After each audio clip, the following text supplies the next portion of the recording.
রাজা কি ভাই একটার পর একটা ঘটনা চলে আসে আর পিছনের ঘটনাগুলো চাপা পড়ে যায়, আমরা ভুলে যাই, নতুন কিছু নিয়ে আলোচনা শুরু হয়ে যায়। কিন্তু সম্প্রতি আমরা দেখছি যে সীমান্ত এলাকায় পৌশিন অনেকের ঘটনা অনেক দিন ধরেই চলছে, সেটা চেষ্টা করছে এবং বলছে যে বাংলাদেশ ভারতের মধ্যে যে সম্পর্কটা আছে সেই সম্পর্কটা একটা চাপে বা টানাপোড়েনের জায়গায় এসে পৌঁছেছে। আপনি কি মনে করছেন আসলে যে এই জায়গা থেকে উত্তরণের পথ কি? আচ্ছা, এই জায়গাটা বলি তার আগে একটু সংক্ষিপ্ত একটু জিনিস অ্যাড করি। আমরা দেখেন এই যে কতগুলো খুনের কথা বললো, 605টা খুন। দেখেন এই খুনের বিষয়, খুন ধর্ষণ যা কিছু হোক, এর সাথে কিন্তু বাংলাদেশের আইন শৃঙ্খলা পরিস্থিতি তথা স্বরাষ্ট্র মন্ত্রণালয়ের ইনভলভমেন্ট সবচেয়ে বেশি। আমাদের স্বরাষ্ট্রমন্ত্রী খুব চৌকস, আমরা জানি তার ইতিহাস, তার ব্যাকগ্রাউন্ড আমরা জানি। উনি একজন মেধাবী ছাত্র ছিলেন, আইনে লেখাপড়া করছেন, উনি বিসিএস ক্যাডার ছিলেন, উনি বেগম খালেদা জিয়ার এপিএস ছিলেন, উনি এর আগে প্রতিমন্ত্রী হয়েছেন, এমপি হয়েছেন, এখন উনি স্বরাষ্ট্রমন্ত্রী। তার যোগ্যতার মাপকাঠি অসাধারণ এবং অসম্ভব সুন্দর আমি বলবো। পাশাপাশি খুব খারাপ লাগে যখন এই ইসলামী ব্যাংক নিয়ে যে কথাগুলো বলছে, উনি যেভাবে জোরালো কণ্ঠে পার্লামেন্টে বলেছেন, তারপরে উনি বলেছেন যে আইনমন্ত্রী বলবেন এই বিষয়ে, কিন্তু মূলত টোটাল সাবজেক্টটাই ছিল আইনমন্ত্রী না, অর্থমন্ত্রী। টোটাল সাবজেক্টটাই ছিল অর্থমন্ত্রীর। উনি সবচেয়ে ভালো জানেন। স্বরাষ্ট্রমন্ত্রী বলায় অপরাধ হয়েছে একবারও আমি বলছি না, কারণ তিনি চৌকস বলতে পারেন। পরবর্তীকালে যদি অর্থমন্ত্রী কিছু বলছেন তার আগে উনি সব বলেই দিছেন। বিষয়টা কেন বলছি, পার্লামেন্টে খুব জোরালো কণ্ঠে আপনার তো এই আলোচনাগুলো করা দরকার। খুন হচ্ছে কেন, এত ধর্ষণ হচ্ছে কেন, কই আপনার সাবজেক্টে তো আপনি নাই, হুইচ ইজ ভেরি পেইনফুল। কথাটা কেন বললাম, এই যে আতিয়ার রহমান আমার বাংলাদেশ ব্যাংকের গভর্নর ছিল, ওনার যখন ব্যাংকের কেলেঙ্কারি, তখন উনি বাজুসের উপর একটা আর্টিকেল লিখছিলেন বাংলাদেশ জুয়েলারি সমিতির উপরে, মানে এই যে টাকা ঋণ টিন ইত্যাদি নিয়ে খুব প্রশংসা করে লিখছেন। তখন আমার কাছে কষ্ট হয়েছে, তোমার নিজের ব্যাংকের টাকাগুলো চলে গেল কোনো, তার উপরে একটা আর্টিকেল লেখো। আমি তখনও তাকে চ্যালেঞ্জ ছুড়ে দিছিলাম, আপনি লেখেন, পারেন নাই লিখতে, আপনি লেখেন না, আপনার দোষ নাই, অন্যের উপর দোষ দিয়েই লেখেন, আপনি পারেন নাই। এটা হলো আমাদের সবচেয়ে বড় জায়গা, ঘাটতির জায়গা। যার যেটা সাবজেক্ট সেইটা সবচেয়ে বেশি গুরুত্ব দেওয়া উচিত।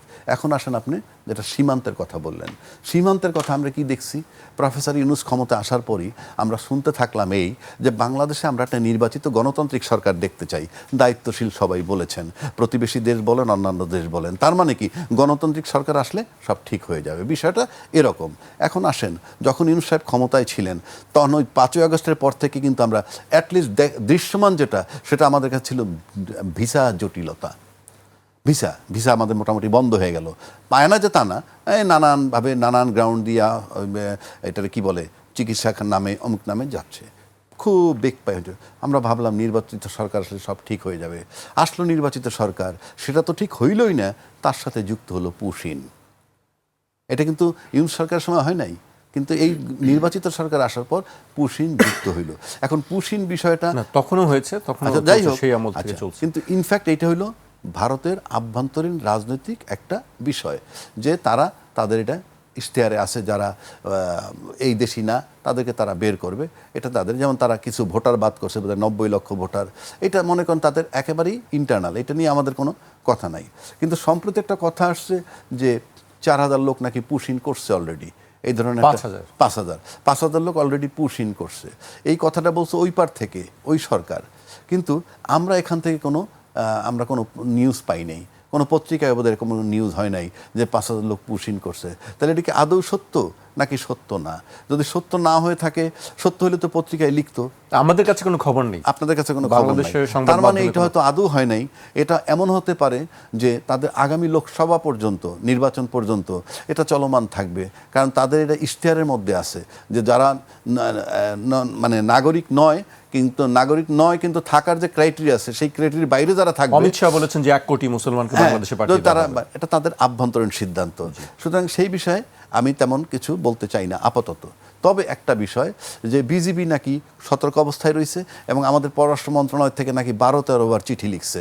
এই যে 12-13 বার চিঠি লিখছে কি জন্য, এই পুশিন সংক্রান্ত চিঠি যদি লিখে থাকে, তা 12-13 বার লেখার পর একটা বিষয়ে 12-13 বার চিঠি লেখা, সরকার আসলো মাত্র 100 দিন প্লাস, তাতে 12-13 বার চিঠি লেখা মানে আমার ওজনটা সম্পর্কে আমার ধারণা হচ্ছে যে প্রতিবেশী দেশে আমার 13টা চিঠি লিখতে হয়েছে। কারণ আমি কেন বলছি, আমরা দেখছি নির্বাচনের আগে বেগম খালেদা জিয়া যখন মারা গেলেন, তখন কিন্তু আমরা দেখছি জয়শঙ্কর সাহেব চলে আসছিলেন।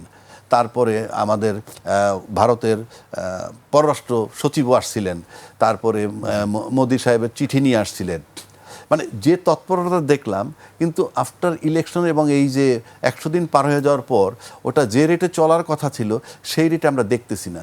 তাতে একটা জিনিস হয়তো মনে হইতেছে যে সম্পর্কের দিক থেকে ডিপ্লোম্যাটিক্যালি বোধহয় আমরা ব্যর্থ হচ্ছি কিনা, কিংবা তারা ব্যর্থ হচ্ছে কিনা। কথাটা কেন বলছি, আমি তারেক রহমান সাহেবের একটু প্রশংসা না করে পারছি না। আমার একটা বিষয় পার্সোনালি, আমি তারেক রহমান সাহেবরে যখন আমরা দেখলাম ঢাকার বিএনপি যখন তিনি লন্ডনে, ঢাকার বিএনপি যখন খলিলুর রহমানের বিরোধী প্রচণ্ডভাবে কথা বলছে, বলিষ্ঠ কণ্ঠে তাকে সরাইতে হবে, অন্য উপদেশটা আমার ইম্যাটেরিয়াল, কারণ তারা এখন আর নাই, কিন্তু সেই খলিলুর রহমান সাহেবরে লন্ডনে যখন দেখা হইল, তারেক রহমান সাহেব তারা গ্ল্যাডলি রিসিভ করছেন আমার কাছে মনে হয়।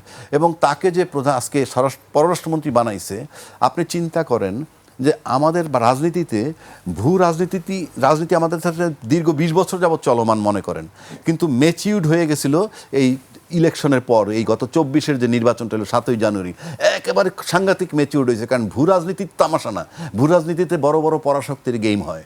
সেই ভূ রাজনীতির ক্ষেত্রে এবং ভূ রাজনীতির স্বার্থে শেষ পর্যন্ত হয়তো শেখ হাসিনাকে চলে যেতে হয়েছে। কিন্তু এই যে খলিলুর রহমান সাহেবরে আমাদের তারেক রহমান সাহেব চুজ করছেন, একজন মন্ত্রী বানাইছেন, পররাষ্ট্রমন্ত্রী, এবং আজকে জাতিসংঘের সেশনের জন্য যে প্রেসিডেন্ট, এখানে আমি মনে করি তার এই রাইট চয়েস।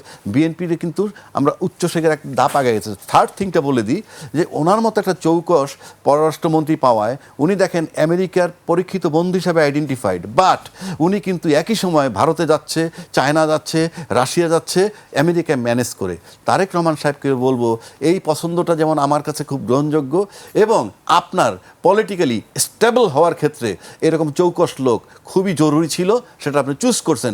একই কায়দে আমি আপনাকে বলবো, আপনি আভ্যন্তরীণ বিষয়ে আমাদের অর্থনীতির ক্ষেত্রে বলেন, স্বরাষ্ট্রের ক্ষেত্রে, সব জায়গায় আপনি চৌকস লোককে সামনে নিয়ে আসেন। এটা আপনার সরকারের স্টেবিলিটির জন্য খুবই গুরুত্বপূর্ণ, এবং আপনি স্টেবল থাকতে পারবেন বলে আমি মনে করি।